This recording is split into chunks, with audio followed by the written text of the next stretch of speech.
Hey, what's up, guys? Happy New Year. Happy 2021.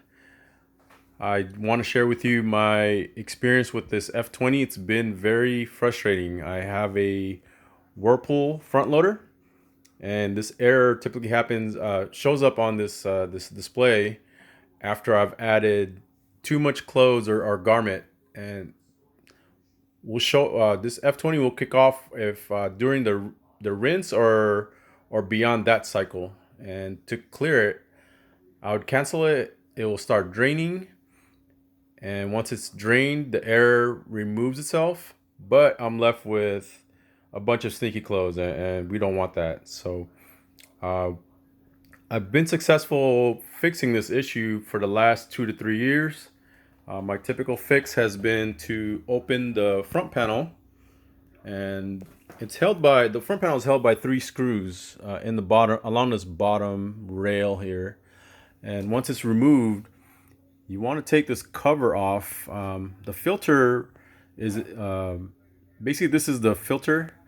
It's the water exiting out of your washing machine, and some debris get caught up in there, like a small sock or coins or whatnot. So you want to remove that, and sometimes it'll clear your error, and sometimes it will not. So in my case, it did not. And the next step for me was actually replacing the inlet valve.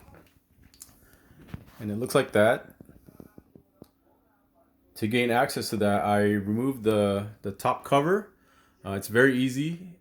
It's held by three screws, similar to the front panel. It's on the upper part of the washing machine in the rear.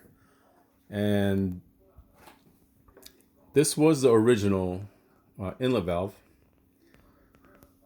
And when I was shopping for it, you should be able to see the part number there. So I cross-referenced it in Amazon or Google, and it does give yield back a bunch of other part numbers that cross-reference that. So I didn't order this online. Luckily, a local shop had it, and you could tell there the numbers are very similar, but they do reference each other, just like what it states online. So make sure you get your appropriate model numbers and part numbers, just to make sure before you order it.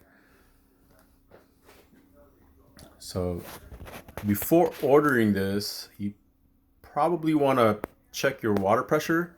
So remove the hoses from the machine and shut off the valve. This will leak a little bit, and put this on a bucket or something, and just release the valves there, the faucet valves. Make sure you're getting ample water pressure. In my case, I was getting a lot of water pressure, so this valve should have not been complaining. So I figured my next step was to possibly replace this. One information I got from the person at the appliance store, there are a lot of repairmen that will purchase this one versus the control module. There are a lot of claims that this control module will also fail, but the person at the retail store or the appliance store stated that they rarely sell this. So that tells me that this part or this control module doesn't fail as much, and this one is more likely. In order to remove this, you want to lift up this tab. It's once you lift it up a little bit, you can slide off these electrical connectors. Once that's off, You want to take pliers and squeeze this hose clamp. Once you squeeze it, move it down or move it towards this way, and grab a hold of this hose, not in the neck, but like in mid area, and just start wiggling it. You'll need a little bit of force. Be patient, and eventually it will be removed. And the other thing that's keeping this mounted is in the rear. There is a Torx screw, so it's right there, just single one. Once you remove that, this module will exit or will release quite easily. So hopefully that fixes your issue like it did for me.